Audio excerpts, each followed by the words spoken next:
Good morning. Welcome back to Coffee and Colorful Conversation. Happy Wednesday.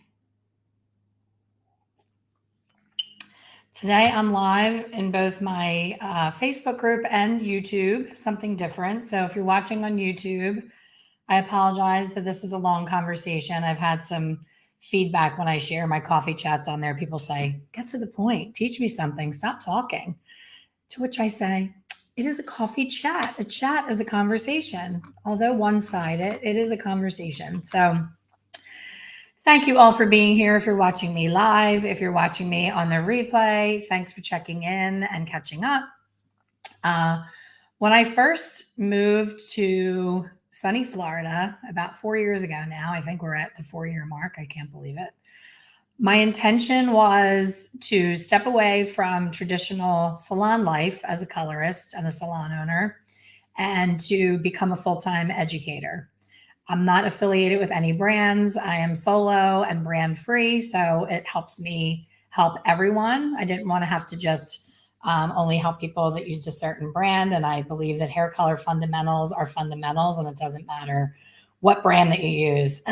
So coming to a new place, I thought I have to do something really different to stand out, to let people know that I'm here and to get people's attention. So I created this idea of doing hair color rescues where I'm at TJ Maxx, which I live all the time.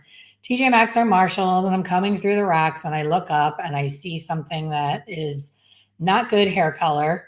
And I, as tactfully as I possibly can, approach the person and say, hi, my name's Elaine and I do hair color rescues and I would love to rescue your color. Come with me and I will rescue your hair right now if you have time. So I did it for about 3 months. It was exhausting. It was not lucrative because I was basically kidnapping people and doing their hair and not charging them. But what a lesson in corrective color. I saw it all. I saw some really interesting things. And what upset me was I thought, I'm here trying to fix the color that people did that was bad. I want to help people before the color gets bad. I want to help people learn how to look at color differently so that there isn't so much bad color walking around. At first, I attributed it to being at the beach. I'm like, it's that whole surfer mentality like, hey, surf, wake up when you want, go to sleep when you want. Who cares about roots? Like, I thought it was that, but it's not that. You hear me talk a lot about the St. Pete Girl Boss group. I am obsessed with this group. It is the best thing that ever happened to my social life and my business life. It's an entrepreneurial women's group. Everybody has their own business. They're my people. It's been amazing. I've met so many great friends. My social life has taken off finally. It took a while. But what stands out to me most is almost daily in the group, someone says, does anybody know a good colorist? I got my hair screwed up. Does anybody know a good colorist? I got my hair screwed up. And I'm like, oh, where are these people and why are they not taking my classes? So I hired one of the girl bosses to be a coach for me. She's a business strategy coach. She had just moved here from California. We connected at a coffee event. And I was like, yeah, I'm at a point in my business where I need to really get organized for growth and scaling and adding more new members. So I need to rein it in. My ADD, I'm my own boss, so nobody helps me through the structure of things. So I was like, I like her a lot. So I hired her. And in our conversations with coaching, I said, yeah, I'm really getting away from doing behind the chair work. I'm full-time teaching. And the only time I do somebody's color is when it's for a lesson for my library, for my membership. And she said, oh, I need to find somebody to do my color. Do you know anybody? And I told her who does my color, which is pretty much the only person I would recommend in this entire area so far from what I've seen.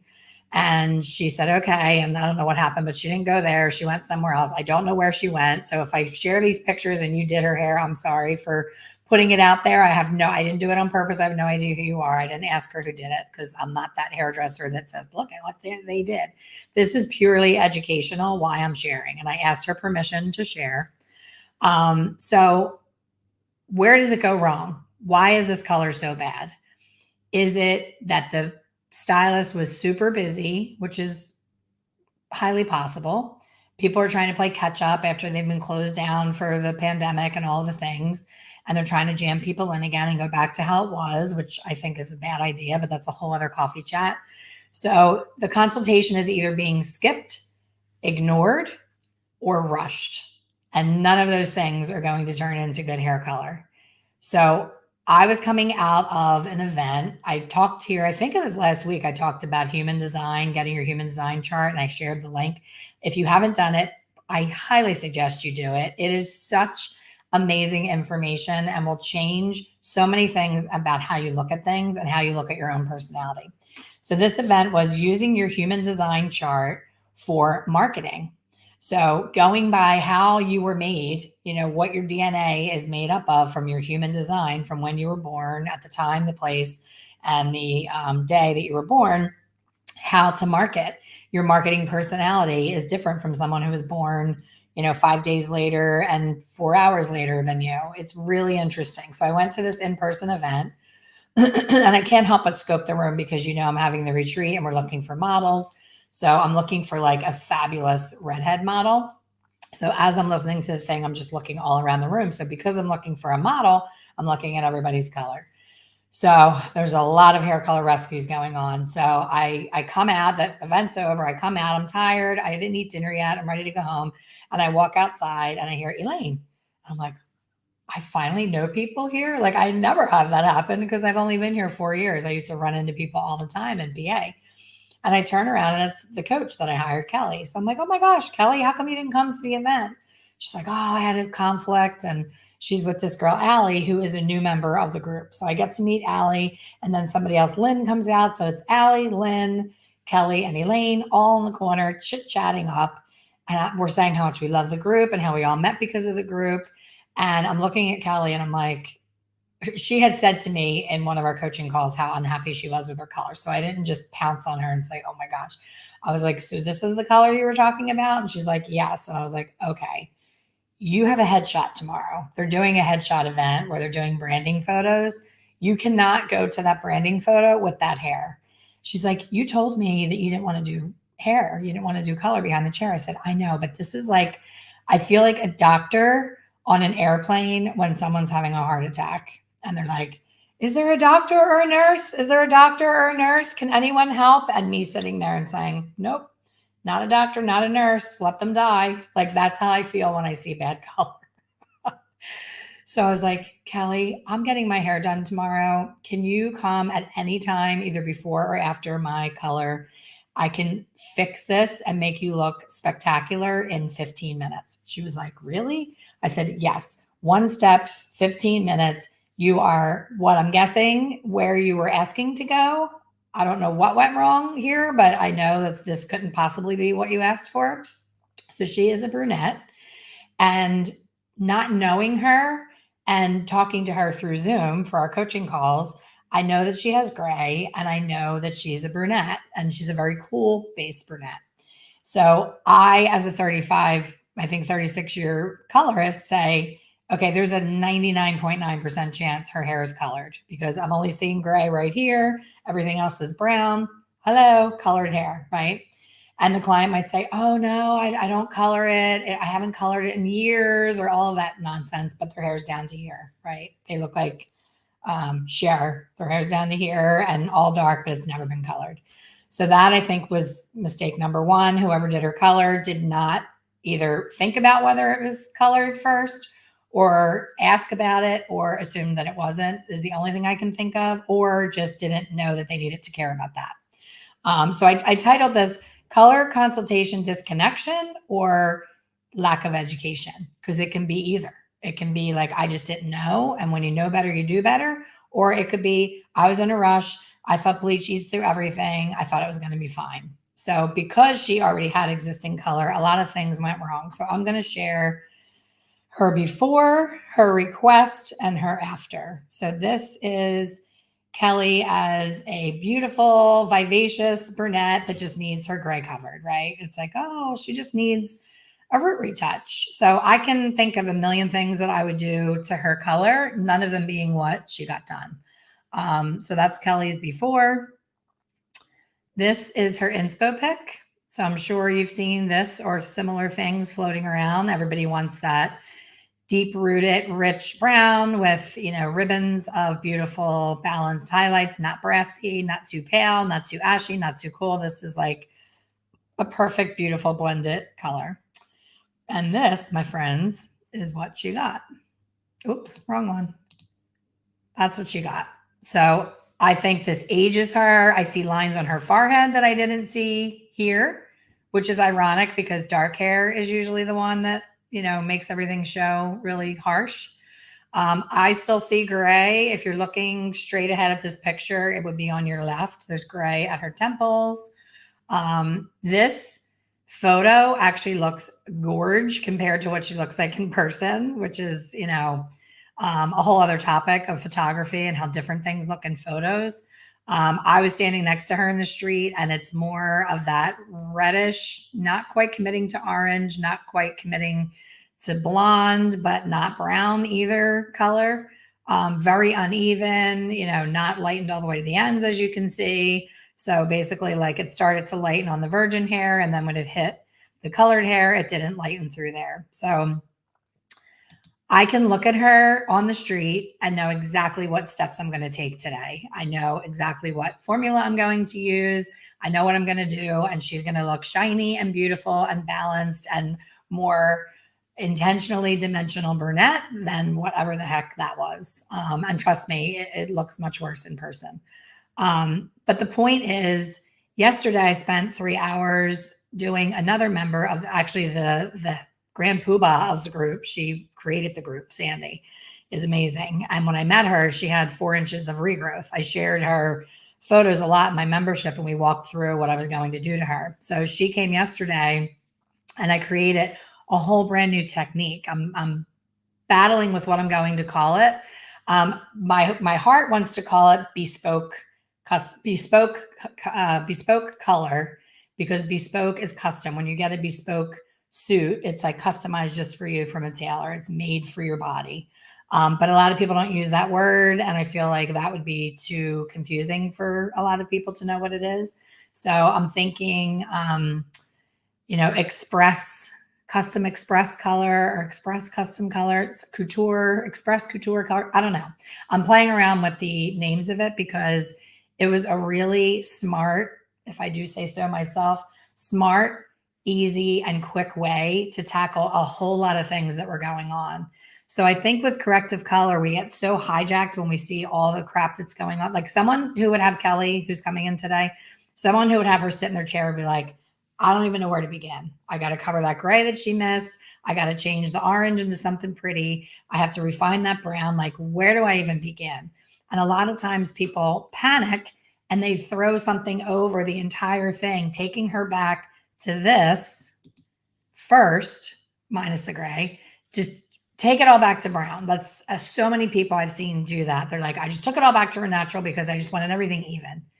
But even isn't going to give you this. And that lightness, even though it's brassy and gross, it's halfway there, right? So it may not be, their pieces might not have been strategically placed. They might not be the same size. They may not be even, but the lightening process has already started. So why put color back in where you already started to take it out? Don't put the hair through all of that if you're going to end up lightening it anyway. Now you have to fight through new artificial color. It just, to me, so logically, and I am not logical when it comes to math, maps, any of those other things. But when it comes to hair color, I do like jigsaw puzzles. So I kind of equate it to that. Like, I don't like board games. I don't like card games. I don't like any of that stuff, but I will sit and put a jigsaw puzzle together. So I don't know what part of my brain that uses, but that's how I look at corrective color. I step back and I say, okay, what's right about this? Now, this one, there's not a whole lot right, but I can select where the lightness was trying to happen and take it further to where it's, she originally wanted it to. Now, we don't have the time or I don't want her to spend money with me getting her to that goal. I want her to come to me for a Band-Aid to get her to her pictures. That's all we're doing. I'm not doing a total revamp on her because it would take, 3 hours and she has to get to pictures. But I am definitely going to do a glaze on her and get her looking fabulous in 15 to get her to those pictures. So I would love, if anybody's on here live, it looks like we have about 36 of you. I would love for you to share what your process would be if you were just going to glaze her today. So take a look at her, take a look at the inspo. So definitely richer, darker brown. Like I don't love this brown that they used on her, whatever it is. It's kind of, so what would be your choice for a glaze to just make her shimmery, shiny? And there's another picture that, yes, I would take her to. I don't know if you're going to be able to, let me move this. So I'm thinking something more like that. Something with like super subtle dimensional brunette so that it's shiny and glossy and much more flattering to her than whatever those orange noodles are. So put that up again. I don't see anybody playing in my reindeer games. Anybody want to take a stab at it? Suzanne, my assessment would also include which steps can happen at the same time for time and schedule. Yes, you do need to talk about that for sure. Hi, Renee. Welcome back. Good to see you. Hi, Elaine. I don't know. They already did her base, so I don't know what her base color is. But naturally, let me show you her natural again. She wears it pretty deep, and you can't really see her natural base, but she has probably 30% gray around her hairline.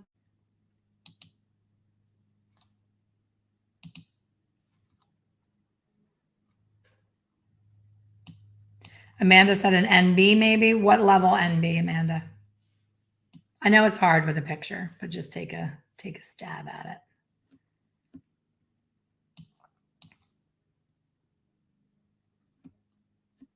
Stacy said Shades EQ 7 NB. Pamela Rose 6M. The only issue with an M, Pamela, I was thinking that too, because I've been dying to try that on somebody. The finished look that she's going for would not be an M. Let me show you the inspo pic. So an M is going to be like that khaki, very cool. I say khaki because I picture like the color of khakis, but it's a very cool, it's a green based color. So it's going to squash, I think, too much of the warmth. But normally I would, if she wanted something cooler, I would think the M would be beautiful.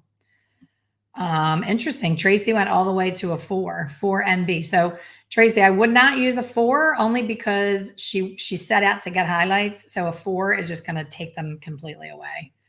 It's going to take her back to her natural completely, like they never happened, which we don't want. But I like that you said NB versus something cool. Jill said maybe a 924 SKP with double. I don't know what SKP is. Is that Schwarzkopf? Is that to not have to spell out Schwarzkopf? Because I've never gotten that spelling right. So 924. The problem with a 9, Jill, is her highlights are not level 9. So a level 9 probably won't do a whole lot except give her maybe some shine. Tracy said highlights. We're not doing any highlights. We're just glazing her for the photos. Debbie, hi, nice to see you. Debbie said shades ABN. So ABN is a great choice also if she wanted to be cool. But look at this photograph. She does not want her highlights to be cool. And ABN is the bully. Like it is very cool. Let me see if I have my swatches.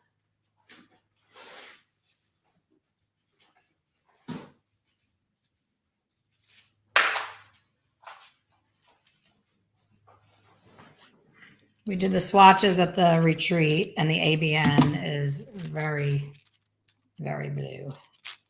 So this is, let me take this photo down. This is what ABN looks like on highlights. So it's like a smoky, very witchy gray blue. So that would take her too cool and take too much of the warmth away. So it's interesting how many different answers there are. And that's why hair color is so tricky, because first of all, our eye sees color differently. Someone else might look at that swatch and say, oh my God, that's beautiful. because they are obsessed with cool colors. But look at this swatch on my hair. Like, look at how different that would make me look on my skin tone compared to the color that I have. So it really, really makes a difference what tones you put in there and what levels.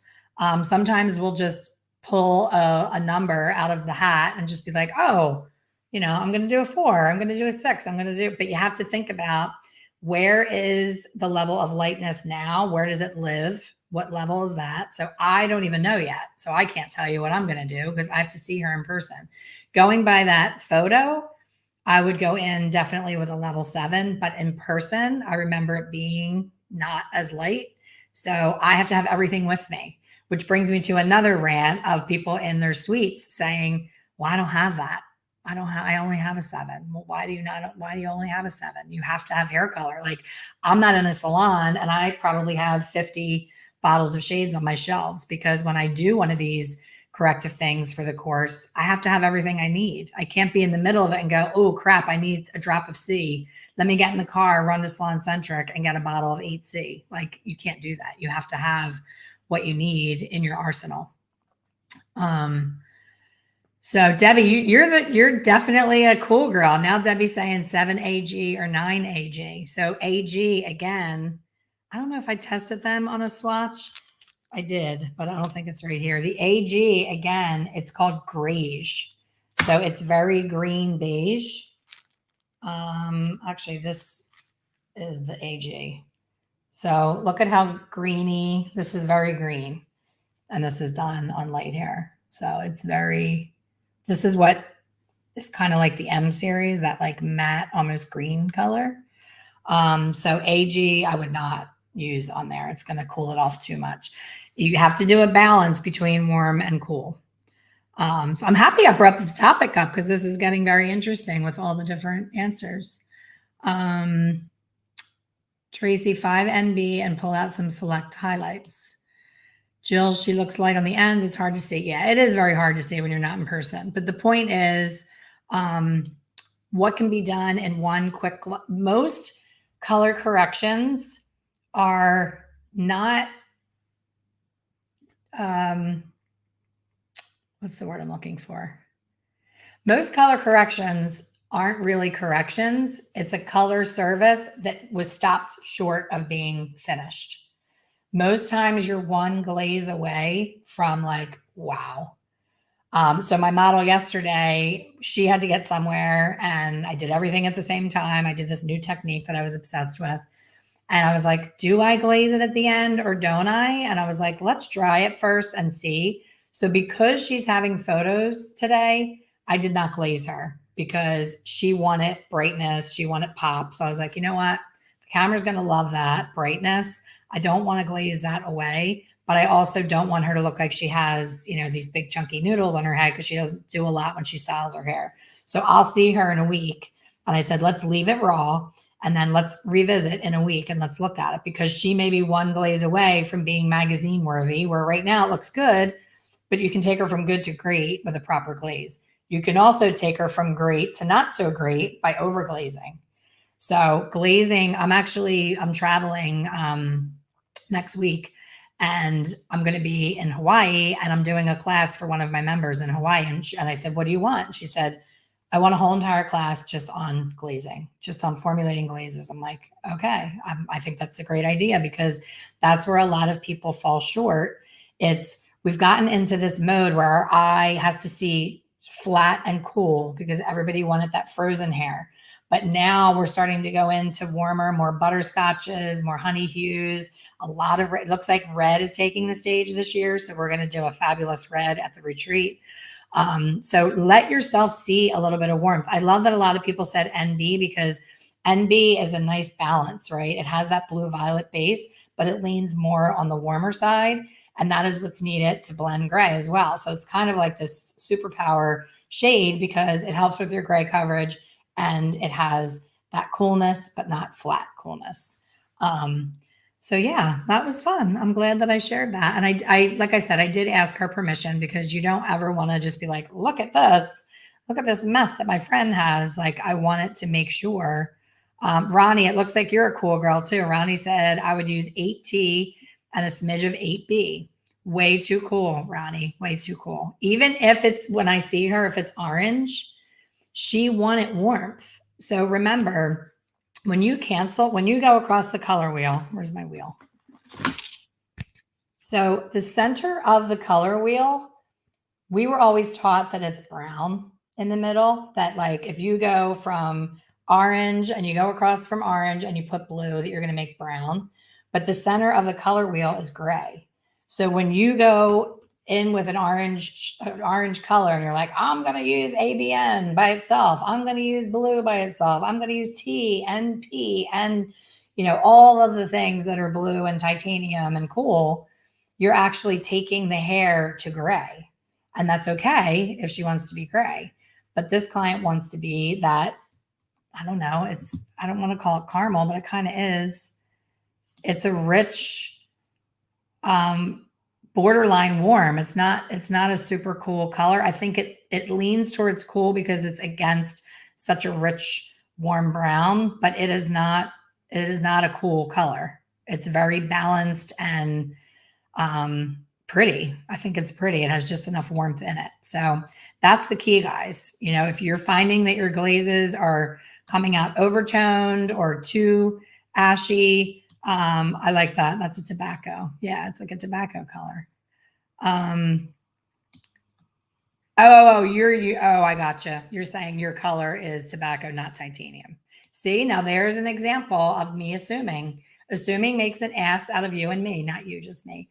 I assumed when you said T that it was titanium. So that's interesting.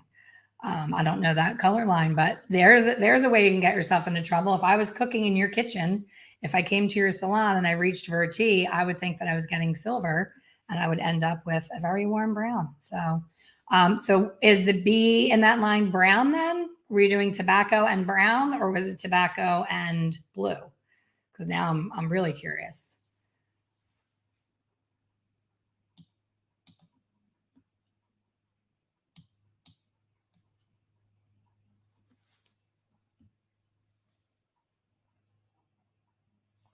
Okay, beige. All right. Well, that's a whole different story. Thank you for enlightening me. That's interesting. All right. Well, the moral of the story is I will know. I'll ask Kelly today what happened. Like, did you show them that photo? Did you ask for that exact color? Or this is what happens a lot. The client has that photo in her mind, but doesn't bring it. And then they attempt to tell us what they want in words. And a client is not a stylist, and you can only imagine how wrong it will go when they try to explain in words. You know, like the highlights, like not all the way up here, like a little down, and you know, like lighter than my natural, but I don't want to be blonde, but I want to be lighter. And that's where we get into trouble. So pictures, pictures, pictures. I highly recommend, you don't have to have an iPhone, but I highly recommend a device. I love my iPad. I have gallery iPad of clients who I have done, not some person off of Pinterest. It's people who I've done before and afters. So it shows the client, look, I took her from this to this, and you're safe with me and you can be comfortable and confident. But having that strong consultation is everything. And if it's not your consultation and you're still having issues, it could be that you're really not understanding when you're choosing your shades, what all is involved in that bottle or tube. There's something called background color in most color. Sometimes we don't think about that.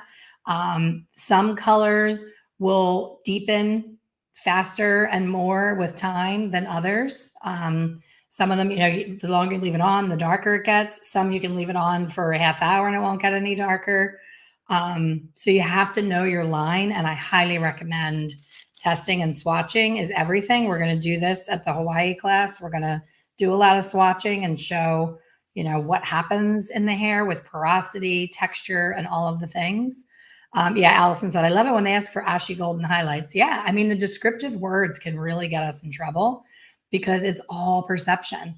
I could look at something and call it, you know, we were in a wedding one time and I was describing the dress and I kept saying it was like a mint green, and everybody else was like, oh my God, it's like gray blue. There's nothing mint about it. And we argued all night. And I'm like, well, I'm a hair colorist, so I hope I'm right.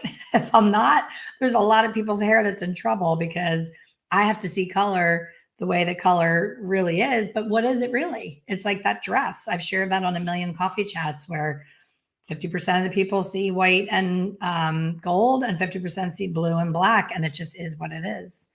Pam, are you going to be in Hawaii? Because we do have space. She's limiting it to 6 people, and we have, I think there's 4 so far. So yeah, if you're going to be in Hawaii, absolutely come. That would be awesome. I'm going to be seeing Pam at the retreat. Pam's going to be sick of me. The retreat still has some spots. The hotel is filling up. I just reached out to ask them to add 5 more rooms to our room block. So if you're on the fence, please, please, please at least put your deposit down and book your room, so that, you make sure you can stay on property. If you don't care about staying on property, if you want to stay at an Airbnb, or if you have a friend nearby, or if you want to stay at another hotel and drive to the class each day, totally your call. But I just love staying on property because you just roll out of bed and go have your breakfast and everything's right there. So reach out to me. I'm going to share the link for the retreat.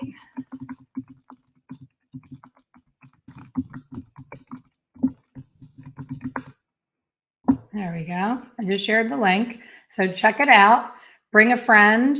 This is not just a members only retreat. I normally do my retreat only in March, and I do it just for Hair Color Secrets Insider members.